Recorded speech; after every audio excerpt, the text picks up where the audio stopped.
जिले से बड़ी खबर आ रही है, जहां जिले के रानीगंज प्रखंड क्षेत्र के रेणु गांव में आयोजित महाविष्णु यज्ञ एवं भूमि पूजन समारोह के मौके पर पहुंचे पूर्णिया सांसद सह लोकप्रिय नेता पप्पू यादव।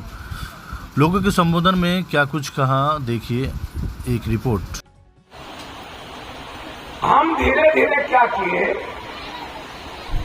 जिस माहौल में हमने अपनी बेटे को पढ़ाया या काम करवाया, हमने उसी माहौल के स्वरूप अपने जीवन को, अपनी बेटी को यह देखा कि हमारी बेटी को जाना चाहिए।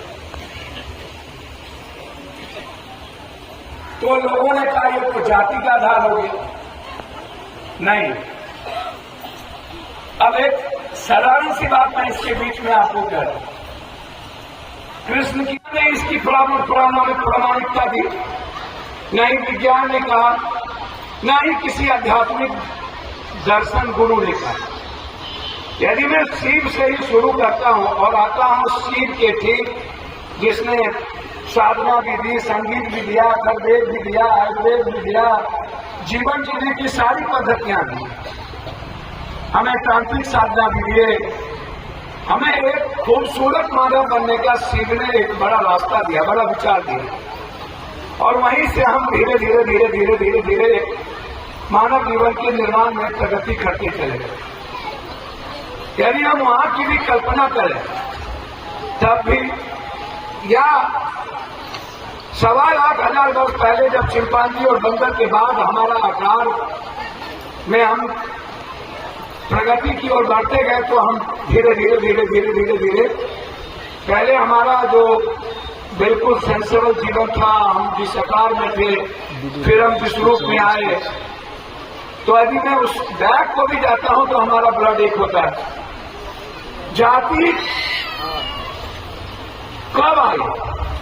जब कोई नेता या कोई दर्शन जाति की बात करता है तो मैं उसको ईस्वी पूछता हूं, जाति का काल पूछता हूं। शिव के बाद 6,500 वर्ष बाद महाभारत का काल, कृष्ण का काल। और ये मैं नहीं कह रहा हूं, ये आपके वेद में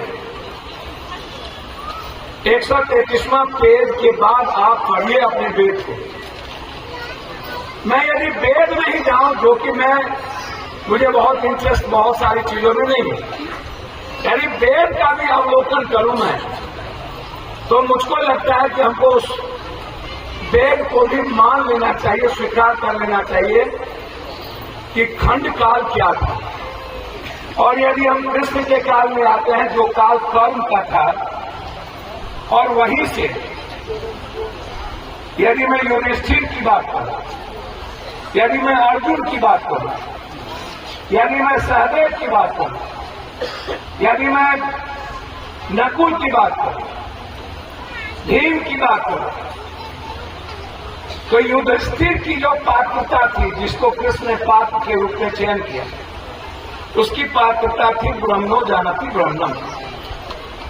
जो ब्रह्म मूर्त में ब्रह्म को जानने वाला कोई भी ऐसा व्यक्ति,